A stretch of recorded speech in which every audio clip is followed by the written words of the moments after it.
Hello,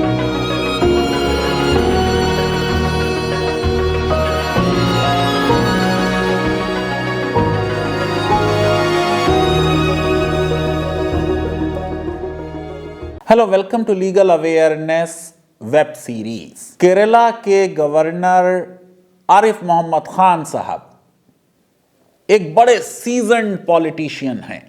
कई मंत्रालयों में मंत्री रहे हैं, लेजिस्लेटर रहे हैं, एमपी रहे हैं। शाहबानों के मुद्दे पर राजीव गांधी की सरकार में इस्तीफा दे चुके हैं। स्कॉलर हैं इस्लाम के, उनके व्यूज से एग्री कर सकते हैं लोग, डिसएग्री कर सकते हैं, लेकिन उनकी हर बात पर गौर व फिक्र करने की जरूरत है। पॉलिटिकल स्टैंड भी लेते हैं, लेकिन अब उन्होंने एक लेटर लिखा है 8 दिसंबर को चीफ मिनिस्टर को केरला के, और लेटर लिखा है उन्होंने एज चांसलर ऑफ यूनिवर्सिटीज। आपको मालूम है कि सेंट्रल यूनिवर्सिटीज में चांसलर ज्यादातर इलेक्ट होते हैं, यूनिवर्सिटी की कोर्ट या एग्जीक्यूटिव काउंसिल या जनरल काउंसिल इलेक्ट करती है। स्टेट यूनिवर्सिटीज में गवर्नर चांसलर होते हैं। सेंट्रल यूनिवर्सिटीज में ultimate power president of India की होती है, जो विजिटर होता है। स्टेट यूनिवर्सिटीज में अल्टीमेट पावर चांसलर की होती है, जो गवर्नर होता है। और जब गवर्नर एज चांसलर अपनी पावर एक्सरसाइज कर रहा है, तो एक व्यू यह है कि वो इंडिपेंडेंट है स्टेट गवर्नमेंट की एडवाइस से। एक व्यू यह है कि क्योंकि वो गवर्नर है इसलिए उसको स्टेट गवर्नमेंट की एडवाइस माननी होगी। कॉन्फ्लिक्टिंग इसमें डिसीजंस रहे हैं, लेकिन यह बात तो बिल्कुल सही है कि अगर प्रेसिडेंट ऑफ इंडिया और सेंट्रल गवर्नमेंट को देखें और गवर्नर और उसकी कैबिनेट को देखें, तो गवर्नर के पास ज्यादा डिस्क्रिशनरी पावर्स हैं राष्ट्रपति के मुकाबले में। आरिफ साहब ने जो मुद्दा उठाया है वो यूनिवर्सिटीज के मैनेजमेंट का है, यूनिवर्सिटीज की ऑटोनॉमी का है, यूनिवर्सिटीज के स्टैंडर्ड्स का है। आरिफ साहब ने 4 पेज का लेटर लिखा है चीफ मिनिस्टर को, और उन्होंने शुरुआत की है कि जब 16 नवंबर 2021 को चांसलर्स अवार्ड दिए गए थे, तो उन्होंने प्रोफेसर CNR राव का जो एड्रेस था 2018 का, उसका जिक्र किया था कि केरला के टीचर्स और रिसर्चर्स पूरी दुनिया में छाए हुए हैं, लेकिन अपनी ही स्टेट में वो अच्छा परफॉर्म नहीं कर रहे। इतनी छोटी स्टेट, इतना हाई लिटरेसी रेट, इतनी जबरदस्त सोशल अवेयरनेस, फिर भी केरला की यूनिवर्सिटीज अगर अच्छा परफॉर्म ना करें तो इस पर इंट्रोस्पेक्शन होना चाहिए। उन्होंने अपनी स्पीच का जिक्र करते हुए कहा कि मैंने उसमें प्रोफेसर KN पनीकर के आर्टिकल का जिक्र किया था, quest for quality higher education in Kerala. Panikkar साहब तो खुद श्री शंकराचार्य यूनिवर्सिटी के वाइस चांसलर रह चुके थे, और उन्होंने कहा था कि एक तो केरला में बहुत कम हायर एजुकेशन के इंस्टीट्यूशंस हैं और उनकी क्वालिटी खराब है, उसकी वजह से केरला के अच्छे स्टूडेंट्स दूसरी स्टेट्स में जाते हैं। देखिए, दिल्ली यूनिवर्सिटी ने भी ये कंसर्न जाहिर किया कि केरला के स्टैंडर्ड शायद उतना अच्छा नहीं है। आरिफ साहब ने कहा कि रिसेंट पास्ट में यूनिवर्सिटीज न्यूज में हैं फॉर रॉन्ग रीजंस, खास तौर से अपॉइंटमेंट्स के मामले में, जहां प्रोसीजर और प्रोसेस फॉलो नहीं हो रही। दरअसल ये बात सिर्फ केरला तक कन्फाइंड नहीं है, और भी स्टेट्स की यूनिवर्सिटीज के मामलात अखबारों में आते रहते हैं। बिहार में कई बार ऐसा हुआ कि 1 दर्जन vice chancellors, pro vice chancellors के अपॉइंटमेंट्स कैंसिल हुए। सेंट्रल यूनिवर्सिटीज की भी कंट्रोवर्सी रहती है। आरिफ साहब ने कहा कि वो बड़े ग्रेट डिस्मे से ये नोट कर रहे हैं कि सिचुएशन यहां तक आ गई है और टोटल वायलेशन ऑफ प्रोसीजर जो हो रही है, इससे उनको बहुत सदमा हुआ है।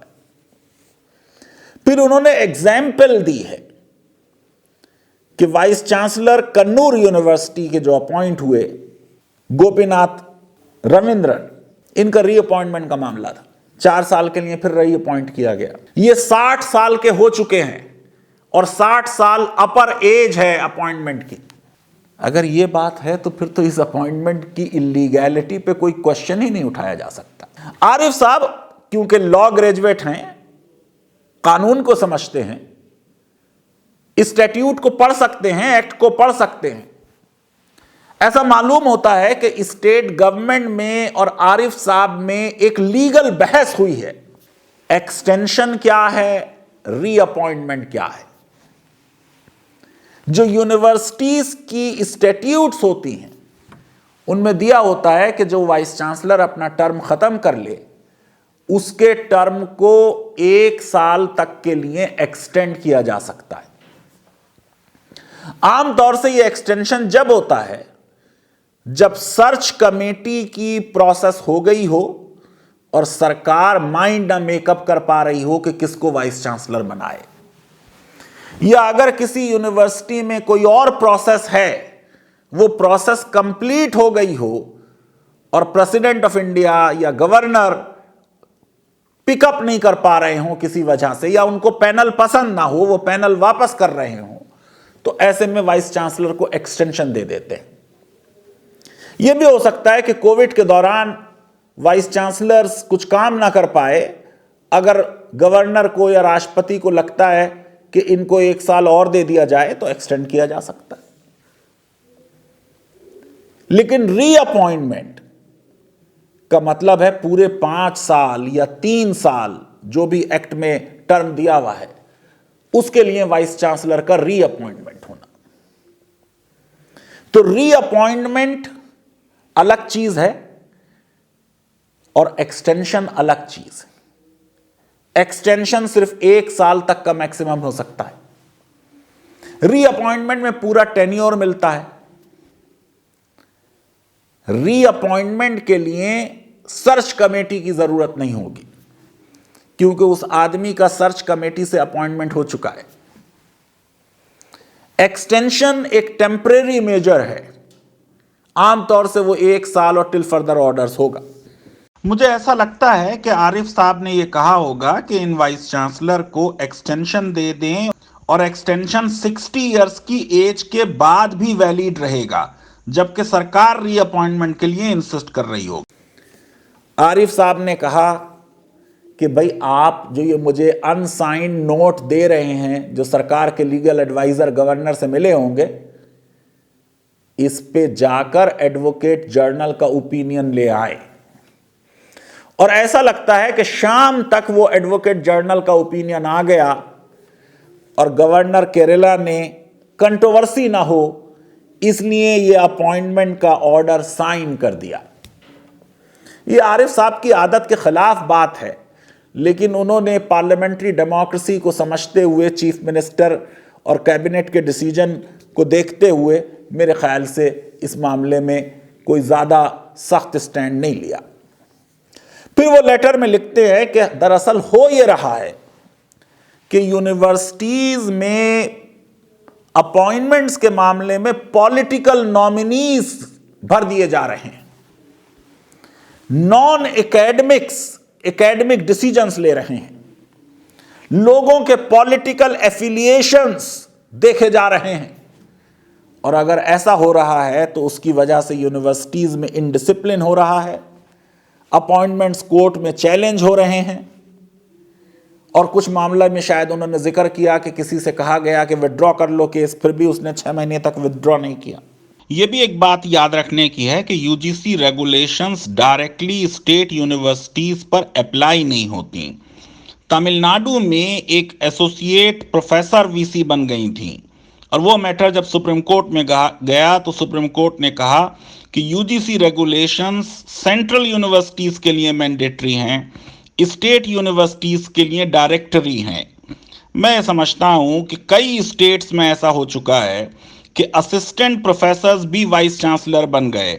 मैं कई सर्च कमेटीज में रहा हूं जिसमें मैंने देखा कि कई लोग ऐसे थे जिनकी पूरी लाइफ का एक्सपीरियंस वाइस चांसलर का था, लेकिन वो कभी असिस्टेंट प्रोफेसर, एसोसिएट प्रोफेसर या प्रोफेसर नहीं रहे। फिर आरिफ साहब ने एक और केस कोट किया, श्री नारायण गुरु ओपन यूनिवर्सिटी का। अब इस केस में ऐसा लगता है कि सरकार ने परमिशन दे दी कि आप फैकल्टी रिक्रूटमेंट कर लें। 1 साल गुजर गया, रिक्रूटमेंट नहीं हुआ।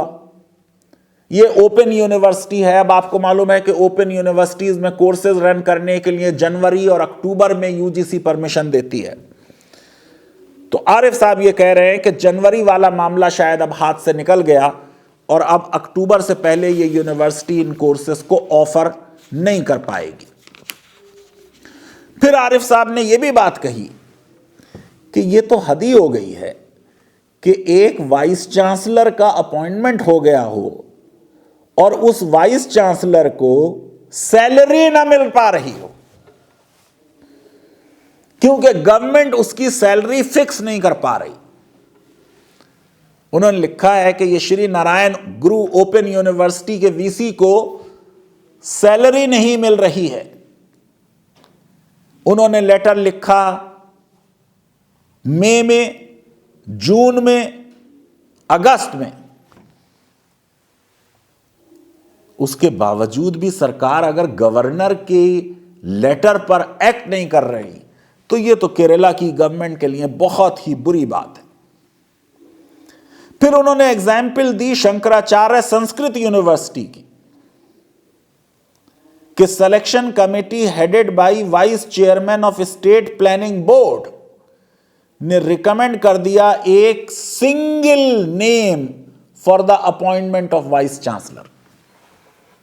अब सारी यूनिवर्सिटीज के वीसी के अपॉइंटमेंट के अगर प्रोविजन को देखें तो उसमें साफ लिखा हुआ है कि पैनल कम से कम 3 या 5 लोगों का गवर्नर को या विजिटर को, प्रेसिडेंट ऑफ इंडिया को अगर सेंट्रल यूनिवर्सिटी है, दिया जाएगा और उसमें से वो एक नाम पिक करेंगे या पूरा पैनल वापस कर देंगे।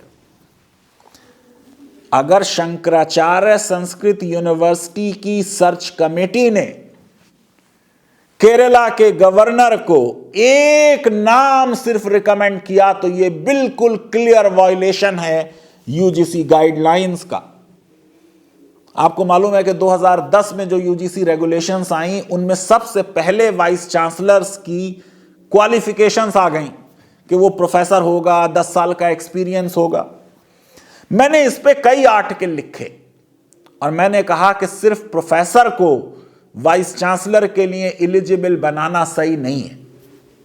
मैं एक एकेडमिशियन हूं, फिर भी मैं ये कह रहा हूं कि अक्सर यूनिवर्सिटीज में IAS officer, IFS officer, army officer की जरूरत हो सकती। Justice PB Gajendragadkar Bombay university के वाइस चांसलर बने चीफ जस्टिस ऑफ इंडिया बनने के बाद, और उन्होंने कहा कि यह post chief justice of India से ज्यादा बड़ी पोस्ट है क्योंकि जिम्मेदारी है फ्यूचर जनरेशंस को ट्रेन करने की। आरिफ साहब ने यह भी लिखा कि मैं कन्नूर यूनिवर्सिटी के लिए एग्री कर गया जबकि मेरा बेटर जजमेंट मुझे इस बात की इजाजत नहीं देता था। फिर जिस चीज का जिक्र आरिफ साहब ने लेटर में किया है वो तो बहुत तकलीफ देह है कि एक अमेंडमेंट पास हुआ है केरला में जिसने चांसलर यानी गवर्नर से यह पावर ले ली कि वो यूनिवर्सिटी एपेलेट ट्रिब्यूनल बनाएगा। और ये नया लॉ पास हुआ, जो अमेंडमेंट पास हुआ, इसमें हाई कोर्ट से कंसल्ट करने का प्रावधान भी हटा दिया गया। मुझे नहीं मालूम कि कौन लोग केरला की सरकार को एडवाइस करते हैं। ट्रिब्यूनल्स के अपॉइंटमेंट में अभी सुप्रीम कोर्ट ने, जब केंद्र सरकार ने वेट लिस्टेड कैंडिडेट उठा लिया था, उस पर भी बड़ी तीखी टिप्पणी की थी। अब हाई कोर्ट से कंसल्टेशन का मामला हटा देना मुसीबत को दावत देना है और ये वाला जो प्रावधान है इसको यकीनन Kerala high court strike down कर देगी। फिर यह भी लिखा आरिफ साहब ने कि भाई मेरी आपको एडवाइस ये है कि आप यूनिवर्सिटीज का एक्ट अमेंड कर लें और आप खुद एज चीफ मिनिस्टर चांसलर बन जाएं। फिर जो भी आपके पॉलिटिकल ऑब्जेक्टिव्स हों उनको आप कैरी फॉरवर्ड कर सकते हैं। गवर्नर पर आपकी डिपेंडेंस खत्म हो जाएगी, किसी के ऊपर कोई एलिगेशन नहीं लगेगा कि पॉलिटिकल इंटरफेरेंस। दरअसल कई मामलात में ऐसा है कि चीफ मिनिस्टर या तो चांसलर है या चांसलर की तरह पावर एक्सरसाइज करता है। Ram Manohar Lohia national law university Lucknow में बनी, मुलायम सिंह यादव चीफ मिनिस्टर थे। सारी नेशनल लॉ यूनिवर्सिटीज में ex officio chancellor chief justice of high court होता। राम मनोहर लोहिया में उन्होंने कहा कि जनरल काउंसिल का chairman chief minister of UP होगा, और वो प्रावधान आज तक चल रहा है। आखिर में उन्होंने कहा कि मैं 3 ऑप्शन दे रहा हूं, या तो आप एक्ट पास करा लें, अगर एक्ट पास कराने में देर हो रही है आप ऑर्डिनेंस प्रोमलगेट कर दें, खुद को चांसलर बना दें, और जैसे ही मुझे ये ऑर्डिनेंस दिया जाएगा मैं फौरन साइन कर दूंगा, ये मेरा प्रॉमिस है।